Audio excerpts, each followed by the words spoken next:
Hello students, कैसे हो सभी। मैं गुरदीप और ऑनलाइन स्टडी में आपका स्वागत है। तो कल मैंने आपको करवाया था महादेवी वर्मा जी द्वारा रचित संस्मरण मेरे बचपन के दिन, जिसके प्रश्न उत्तर मैंने आपको करवा दिए थे। अभ्यास के प्रश्न और रचना और अभिव्यक्ति में ऐसे कुछ इंटरेस्टिंग प्रश्न थे तो जो मैं चाहती थी कि भी मैं आपको ज़रूर करवाऊँ। तो आज हम उन्हीं पर बात करेंगे। और ये प्रश्न करवाने से पहले मैं आपको एक जानकारी देना चाहती हूँ बेटा कि कल जो मैंने आपको बताया था ना कि महादेवी जी का जो निधन है वो 1927 में हुआ, तो वो बाय मिस्टेक मेरे मुंह से निकल गया बेटा। एक्चुअल में 1987 है, 87 में उनका निधन हुआ था। ठीक है, तो इसको नोट रखिएगा। तो आगे चलते हैं। अब आपका पहला प्रश्न है बेटा कि जेबोनिशा महादेवी वर्मा के लिए बहुत काम करती थी, तो जेबोनिशा के स्थान पर यदि आप होते तो महादेवी जी से आपकी क्या अपेक्षाएं होती। तो यही अपेक्षाएं कोई कर सकता है कि भाई वो उनसे अच्छे से बात करें, उनसे सद्भावना से पेश आएँ। जो जैसे वो कविताएं लिखती हैं तो उन्हें भी वो मतलब कविताएं बताएं कि भाई वो कैसे लिखती हैं, या स्टडी में भी उनकी मदद करें। यही हेल्प कोई भी जो उम्मीद कर सकता है। अगला प्रश्न है बेटा आपका कि महादेवी वर्मा को काव्य प्रतियोगिता में चांदी का कटोरा मिला था। अनुमान लगाइए कि यदि आपको इस तरह का कोई पुरस्कार मिला हो और वह देशहित में या किसी अन्य आपदा के निवारण के कारण वो देना पड़े आपको, तो कैसा अनुभव करेंगे।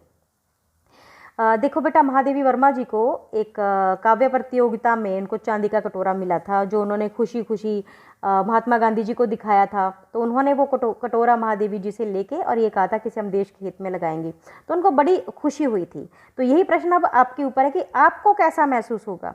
तो बेटा ये तो देखो, हम ह्यूमन हैं, हम इंसान हैं, इंसानियत हमारे बीच में होनी चाहिए। तो अगर देश पे कोई आपदा पड़ती है, कोई विपदा आती है, तो उसका निवारण के लिए हम सबको आगे आना चाहिए। और अपना पुरस्कार में अगर हम कोई ऐसी जीती हुई चीज़ देते हैं तो ऑब्वियस हमें खुशी ही होगी। आजकल आपको पता है कितनी बुरी जो बड़ी आफत हमारे ऊपर आन पड़ी है, ना केवल हमारे ऊपर बल्कि पूरे विश्व पर। ये कोरोना नामक ये जो वायरस है जिसने अब सारी दुनिया को भयभीत कर दिया है। तो बेटा ऐसे हालात में आपको पता है कि किस तरह की समस्याएं देश में आ रही हैं। लोग भूखे भी मर रहे हैं और बीमारी से भी मर रहे हैं। देश की अर्थ जो व्यवस्था है वो बहुत ज़्यादा चरमरा गई है, कमर टूट गई है उसकी, है ना। तो हम ऐसे स्थिति में भी क्या कर सकते हैं।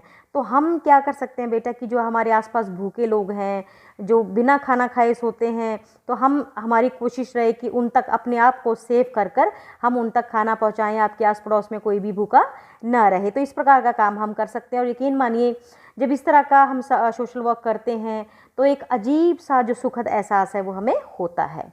ठीक है, तो किसी का भला करके या देश का भला करके कोई भी दुखी कभी भी नहीं होता, बल्कि सबको अच्छा ही महसूस होता है।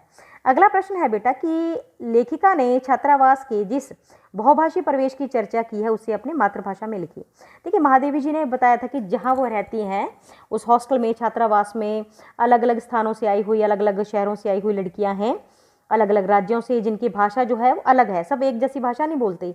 कोई मद्रास से आया है, कोई मतलब तो तमिल बोलता है, कोई बुंदेलखंडी है, बुंदेली भाषा बोलता है, और कोई अवधी में बात करता है। मतलब इस तरह जो है सबकी अलग अलग भाषाएं हैं, लेकिन जब आपस में वो बात करते हैं तो वो हिंदी में बात करते हैं।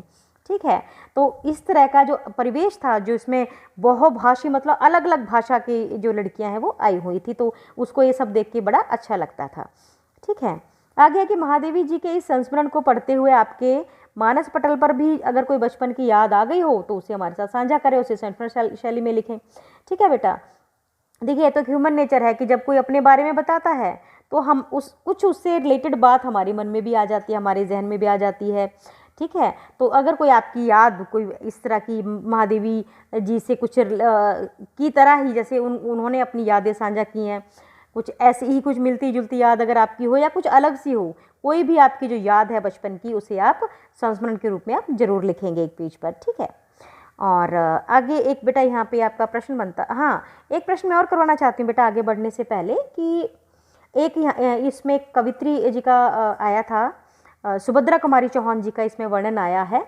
तो मैं एक तो ये कि सुभद्रा कुमारी चौहान वो कौन थी, और महादेवी को महादेवी बनाने में या महान कवित्री बनाने में उनका क्या रोल रहा है, उनकी क्या भूमिका रही है। यहाँ ये प्रश्न नहीं है, लेकिन फिर भी मैं चाहती हूँ कि आपको ये पता होना चाहिए। तो देखिए, ये जो सुभद्रा कुमारी चौहान हैं, ये भी हिंदी कवित्री हैं। इन्होंने, इनकी बहुत एक फेमस कविता हुई थी, खूब लड़ी मर्दानी वे तो झांसी वाली रानी थी। ठीक है, तो इस तरह की जो पोइम इन्होंने लिखी है वो आज भी जो है बहुत ज़्यादा अच्छे से पूरे जोश के साथ गाई जाती है। और ये जो हैं सुभद्रा कुमारी चौहान, ये महादेवी वर्मा जी की सीनियर थी हॉस्टल में, इनसे बड़ी थी उम्र में, और ये भी कविताएं करती थी और कवि सम्मेलनों में जाती थी, इनकी कविताएं मैगजीन्स में भी छपती थी। तो इनको कहीं ना कहीं से ये पता चला कि जो महादेवी है वो भी कविताएं करती हैं। ठीक है, तो ये महादेवी जी के पास गई और उन्होंने कहा कि भाई ऐसा सुना है कि आप कविताएं लिखती हो तो हमें दिखाइए। लेकिन जो महादेवी वर्मा जी हैं वो इस चीज़ से मुकर जाती हैं, कहते हैं ना जी मैं कोई कविता नहीं लिखती हूँ। तो उनको ये एक्चुअली वो मुकरती इसलिए हैं, वो इसलिए मना करती हैं क्योंकि उन्हें एक्चुअल में ये लगता था कि उनकी जो कविताएं हैं वो दिखाने लायक नहीं हैं। लेकिन जो सुभद्रा कौर जी हैं उन्होंने उनके बैग की तलाशी ली, सारी उनकी किताबें जो हैं वो किताबों में ढूंढ लिया, नोटबुक देखी कि भाई कविता कहाँ लिखती हैं ये, उनको सारी कविताएं जो हैं वो मिल जाती हैं। तो वे जो कविताएं पढ़ती हैं उनको बहुत मज़ा आता है उनकी कविताएं पढ़ के, और फिर वो उनका हाथ पकड़ती हैं महादेवी जी का और पूरे हॉस्टल में उनको घुमाती हैं। वो कहती हैं देखो भाई सभी, ये महादेवी भी कविता लिखती है और मज़ेदार बात यह है कि ये बहुत खूबसूरत कविताएं करती हैं। ठीक है, तो इस तरह का मतलब जो एक सबको वो बताती हैं एक तो, ठीक है, और सिर्फ इतना ही नहीं, उसके बाद वो महादेवी जी से चर्चा भी करती हैं कि वो अपनी कविता को और अच्छा कैसे लिख सकती हैं, या उन्हें अपनी कविता कहाँ भेजनी चाहिए। बहुत सारे कवि सम्मेलनों वो अपने साथ लेके जाती हैं। तो इस तरह उन्होंने महादेवी जी को एक प्लेटफॉर्म दिया ताकि उनका जो टैलेंट है वो उभर कर बाहर आए। ठीक है, और बेटा ये तो पता ही है कि जब तक किसी को कोई टैलेंट नहीं मिलेगा, कोई प्लेटफॉर्म नहीं मिलेगा, तब तक जो है वो कामयाब नहीं हो पाएगा।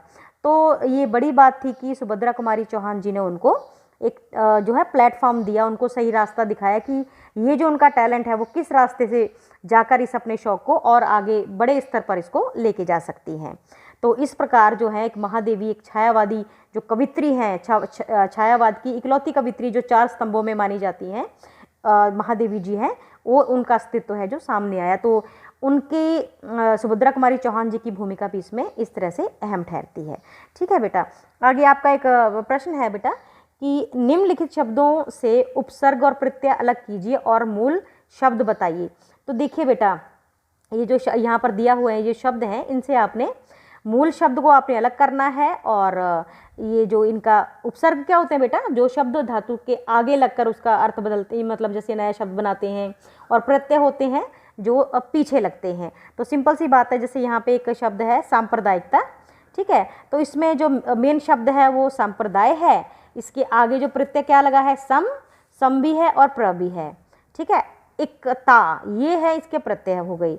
आगे जैसे है अप्रसन्नता, तो प्रसन्न के आगे अ लग गया और उसके बाद ता लग गया। ठीक है, आगे अ और पीछे ता, यानी उपसर्ग है अ और जो प्रत्यय है वो है ता, तो इस तरह बन गया अप्रसन्नता। ऐसे ही अपमान का बन गया, ये अप प्लस ये नाप है, नाप से आगे अप लग गया और उसके बाद बन गया पन, यानी अपनापन। फिर है जी किनारीदार, तो नारी के आगे की लग गया तो बन गया किनारी, और इसके पीछे लग गया दार तो बन गया किनारीदार। स्वतंत्रता, तो देखिए तंत्र के आगे स्व लग गया तो बन गया स्वतंत्र, और पीछे ता लग गया तो बन गया स्वतंत्रता। तो यहाँ आपका ये पूरा जो है मैंने आपको सॉल्व कर दिया है, तो इसे आप समझ लीजिएगा बेटा। ठीक है, ऐसे यहाँ पे कुछ शब्द हैं जो उपसर्ग और प्रत्यय की सहायता से 2-2 शब्द आपने बनाने हैं। तो बेटा इनके लिए आपने खुद से मेहनत करनी है और खुद आपने इन्हें कॉपियों पे लिखना है। तो आज के लिए बस इतना ही, और उम्मीद करती हूँ कि ये आपको जो चैप्टर है वो बहुत इंटरेस्टिंग लगा होगा, मज़ेदार लगा होगा, क्योंकि ये जो चैप्टर है बहुत ही सिंपल भाषा में है। ये जो अध्याय है तो इसमें ज़्यादा इसकी व्याख्या की कोई इतनी ज़्यादा ज़रूरत नहीं है। आप एक बार इसको पढ़ोगे और मेरे लेक्चर को सुन लोगे तो आपका पूरा का पूरा जो कंसेप्ट है वो क्लियर हो जाएगा। तो आज के लिए बेटा बस इतना ही, तो कल फिर मिलते हैं। धन्यवाद।